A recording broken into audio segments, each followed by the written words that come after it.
एबे एबे मधुबाबू पेंशन भत्ता को नहीं आसला गोटे बहुत बड़ खुशी खबर। आउ कौन खुशी खबर आसी वीडियो माध्यम जानिमा आउ जानिमा पाई आपण माने वीडियोटी पूरा लास्ट पर्यंत देखंतु संपूर्ण जानि परिबे। आउ जदि आम चैनल रे नुआ करी आछंती वीडियोटी रे गोटे लाइक सब्सक्राइब करिवे। चलंतु संपूर्ण वीडियोटी आरंभ करिबा। एबे मधुबाबू पेंशन भत्ता समस्त की मिलवा को जाउची 3000 टंका। एबे मंत्री घोषणा करछंती ए भत्ता टंका समस्त की 3000 टंका दिया जिवो। बीजेपी सरकार इलेक्शन पूर्व जहाँ प्रतिश्रुति देइथला ताहा एबे धीरे धीरे सब पालन करुची। सुभद्रा योजना सेप्टेम्बर 17 तारिख में शुभारंभ करिवे।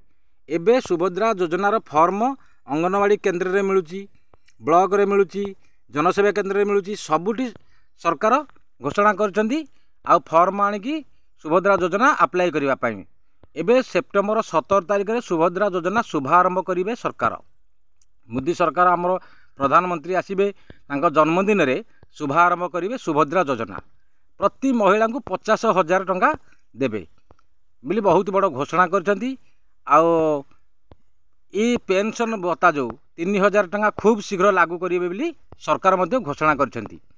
जो 80 वर्ष और ऊर्ध्व जो 3500 टंका 80% जो भिन्नक्षम थे ये सबू समस्त की 3000 टंका भत्ता पेंशन भत्ता लागू करेंगे बोली सरकार घोषणा करछंती। आउ ये पेंशन भत्ता आगु किछि तांकर विचार सरिला परे ये भत्ता टंका आगु देबे बोली बहुत बड़ घोषणा करछंती। आउ तांकर मंत्री मध्य सूचना देइछंती नित्यानंद गंड कहिछंती जे ये भत्ता टंका खूब शीघ्र लागू हबो आउ समस्ते पाइबे 3000 टंका। तांकर विचार सइला परे ए पेंशन भत्ता मधुबाबू पेंशन भत्ता लागू करिवे। एबे सुभद्रा योजना प्रथम रे सेप्टेम्बर 17 रे आरंभ हबो। धान क्विंटाल प्रति चाषी मानक पई जेमिति 3000 टंका कले वृद्धि कले सेमिति भत्ता मध्य सबु पेंशन जो जो मधुबाबू पेंशन जो माने पाउछंती सेमानकु मध्य ए 3000 टंका लागू करिवे। खूब शीघ्र लागू करिवे। आगु जहा हेले घोषणा करिवे सरकार। आउ आग सुभद्रा योजना लागू करिवे सेप्टेम्बर 17 तारिख रे बोली बहुत बड़ घोषणा करछंती। मोदी जन्मदिन में प्रधानमंत्री आसिबे ओडिशा सेप्टेम्बर 17 तारिख में शुभ आरंभ करिवे सुभद्रा योजना। प्रति महिला को देबे 50,000 टंका। बहुत बड़ खुशी खबर। सरकार जहाँ कहिछंती इलेक्शन पूर्व ताहा एबे धीरे धीरे सब पालन करछंती। किंतु पेंशन भत्ता समस्त लागू करिवे सरकार मध्य घोषणा करछंती।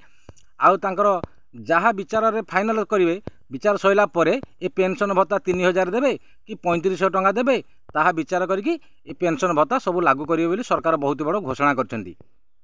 एबे तो सुभद्रा योजना शुभारंभ करिवे सेप्टेम्बर 17 तारिख रे बोली बहुत बड़ घोषणा करछंती सरकार।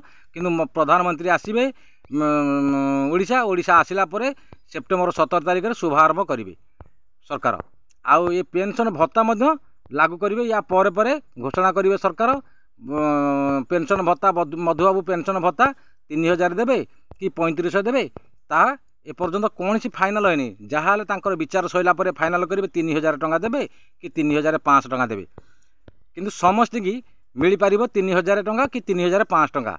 सरकार जहाँ घोषणा करिकी ये मधुबाबू पेंशन भत्ता लागू करेंगे। किंतु बहुत बड़ खुशीर कथा सेप्टेम्बर 17 रे सुभद्रा योजना शुभारंभ करेंगे। मोदी प्रधानमंत्री मोदी सरकार आसिबे तांको जन्मदिन रे किंतु शुभारंभ करेंगे सुभद्रा योजना। किंतु मधुबाबू पेंशन भत्ता ये सुभद्रा योजना परे परे सरकार जहाँ घोषणा करेंगे समस्त की 3500 देबे कि 3000 टंका देबे जहाँ घोषणा करेंगे ये मधुबाबू पेंशन भत्ता। किंतु सरकार को सरकार जहाँ घोषणा कले ये मधुबाबू पेंशन भत्ता पाइले बहुत खुशी कथा। किंतु सरकार निहाती शीघ्र घोषणा करेंगे बोली आमे ये वीडियो माध्यम कहूँ। आउ मधुबाबू पेंशन भत्ता खूब शीघ्र लागू करेंगे बोली सरकार जहाँ घोषणा करेंगे। आउ जदि वीडियोटी भल लगी थाए गोटे लाइक सब्सक्राइब करेंगे। आउ रहिली नमस्कार। जय जगन्नाथ।